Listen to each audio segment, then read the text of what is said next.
ठीक आहे. Last part आहे पॉप्युलेशन पॉलिसीचा, सॉरी रादर पॉप्युलेशन जिओग्राफीचा एक पार्ट आहे अजून, मायग्रेशन. बट टिपिकली तो पॉप्युलेशनमध्येच लिमिटेड नाही राहणार. Fine. So hardly we will have to take 2 more lectures on that migration wala part, but when it comes to population we will be over today. Clear? So in last part we will discuss population policies. In population policy, first point will be types of population policy. So we will see what all types of population policies are there and why any country would choose any of this population policy. Okay, so which countries are likely to choose pro-natalist population policies, which countries will choose anti-natalist, so on and so forth. Migration. Now when it comes to pro-natalist population policy, we already have discussed what does this mean. What do you mean by pro-natalist? Increasing fertility. Okay, these will be the population policies which are promoting fertility, or in other words, these population policies are promoting population growth. That is something we have to mention. Now which country or which geographical region would want to increase population? Can you give me a general description of that region which wants to increase population, or why any country would want to go for a pro-natalist population policy? There is either shrinking population, that can be one case, okay?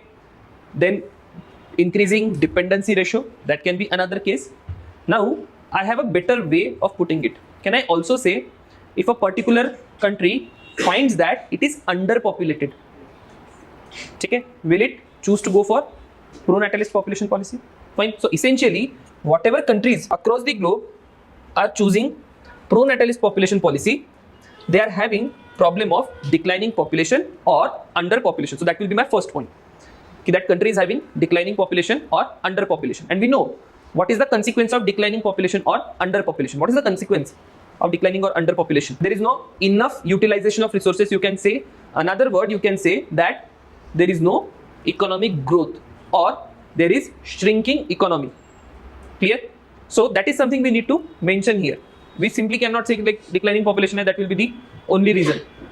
Now along with this particular point, I will also have to mention, first point I said, either there is declining population or shrinking population. Fine. Another case can be aging of population. If there is aging of population, then dependency ratio will increase. Okay, and in that case also a particular country, it is like we are forecasting for future, that present aging problem you cannot solve it today itself, right? At least we have to forecast what will be the population profile of a country maybe after 20 or 25 years. So there is something called as population projection. Every country or every geographical region has its own population projection, in which it is found out what is going to happen maybe next 20 or 25 years, and accordingly there will be policies or measures taken. Clear? So we will find in future what type of aging or what will be the dependency ratio, and then we will go for this particular policy. So we have defined which region is going to go for pro-natalist population policy. Okay, now there are few examples, or like there are few points which you can also mention. Aging population, there is cultural preservation चा एक point असू शकतो. What do I mean by cultural preservation? Can anybody explain what is cultural preservation for that particular population? See, when we talk about India's population policy is it pro-natalist or anti-natalist? Anti-natalist. But if you look for our population policy for Jews, it is a pro-natalist population policy. Why? Because the number of Jews is day by day declining, right? To preserve that population group, we need to promote their growth or population growth. Okay, so that is something we are mentioning in cultural preservation. Now there can be a need for national defense as well. Variety of countries would want to have some force to protect their borders or to protect their land, right? So in that particular case, we will have a pro-natalist population policy. Again, in this particular case, there can be examples such as, not exactly UAE, but a good number of Arabian countries. They have less population, and in that particular context, they want to have defense forces. For that purpose, they would increase their population. But this particular thought is very obsolete. What do I mean by obsolete? This is old-fashioned, okay? Or this is a thought which is not in use as of today. Because when it comes to defense, now defense is not just a function of numbers. What do I mean by that? Defense is not just a function of numbers. If you go 50 years back, more number of men you have in your forces, stronger is your defense. Clear? Do we find same situation today? No. Today, defense is more driven by technology. And that is why I'm saying that the point of national defense, though there are a few countries which are going for a pro-natalist population policy for the purpose of national defense, but this idea is very much now obsolete. Then there can be again population survival. This particular problem is similar to cultural preservation.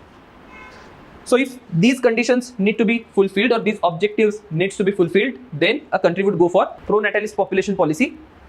So we will take a few examples, a few countries which are currently running pro-natalist population policy. So there is one example, that is France. So what France does, France will give family allowance. Okay, so there will be monthly child payment, tax breaks, subsidies towards child care, so that they are encouraging family growth. Fine. Next, let's talk about Russia. Russia runs a particular program, that is Mother's Capital.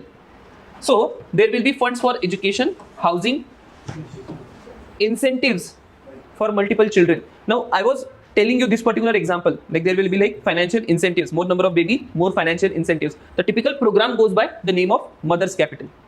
Fine.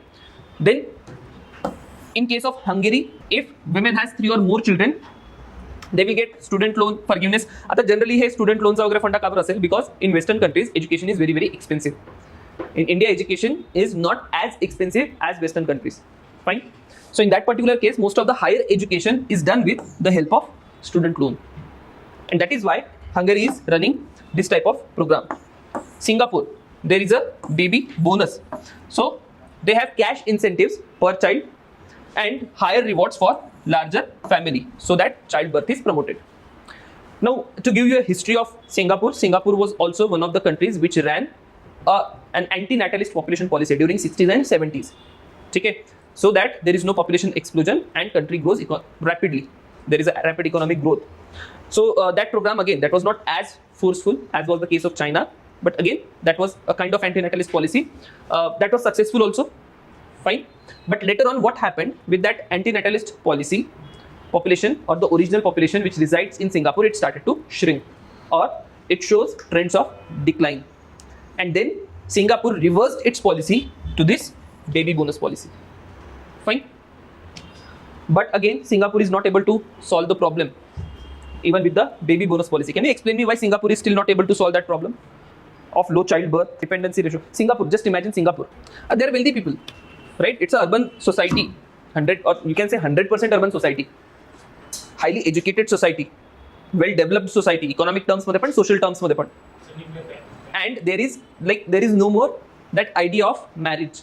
Okay? So no matter how much financial incentive, तुम्ही कोणाला द्याल? Those who need it. Okay? When it comes to the people of Singapore, they hardly need financial incentives. Okay? So that is the problem which Singapore is currently facing, that even after this type of pro-natalist population policy, they are not able to run their program properly.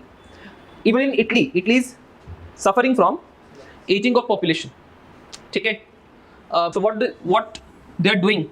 So they are subsidizing child care. Now, when it comes to pro-natalist population policy, one major reason why in Western countries we find that there is low birth rate, that is the cost of child care or upbringing of child. Now in India, if you take an example of any couple, in most of the cases only one person is working, and even in that the man in the house is working, not the women. So there is no cost of child care. When both of them working, the single largest problem which a couple would arrive at will be child care, and that is the fundamental reason why we find low birth rate as economic progress occurs. Fine, because as economic progress is there, both of the couple will be working, and if both are working, then there is a problem of child care.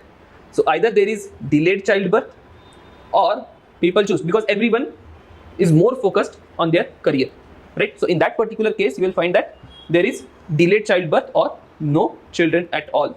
Okay? Now, if people choose to have children, what will be the case? They are working, but they will have to send their children to them child care. First, ते काय म्हणतात त्याला, day care. ठीक आहे, ते day care असतात. So they have to send it there, and in that particular case, there is a cost of child care. So you will find Western countries population policy मध्ये there will be a specific component which is targeting towards child care. Clear? Now, Poland has a program 500 plus program. Fine. So there is some monthly payments if people have more than one child. Okay.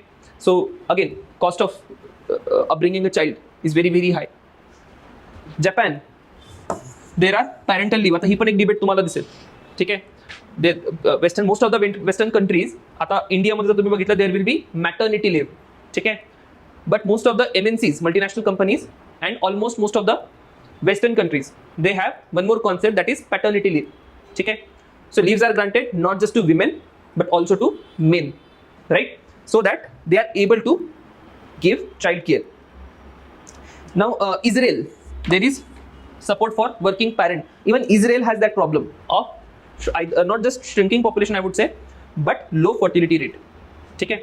Israel can also be considered as a country which will choose to have pro-natalist population policy out of the need of national defense. Okay, because in countries such as Israel, there is a constant conflict. Geographically, they are like, that's a minority. On world scale, Jews can be considered now as a minority. That's a very small population located in a very small region, and there is a constant conflict between Israelis and surrounding Arab nations. Fine. And then out of that particular need, what we have, countries such as Israel would have pro-natalist population policy. Then Turkey, now Turkey again earlier implemented anti-natalist population policy, but then it turned out to be very disastrous. I won't say disastrous, but it led to unintended consequences. Okay? As a result of which, then Turkey went for pro-natalist population policy. And then again Estonia, there is mother's pension scheme. If a woman has 3+ children, there will be pension.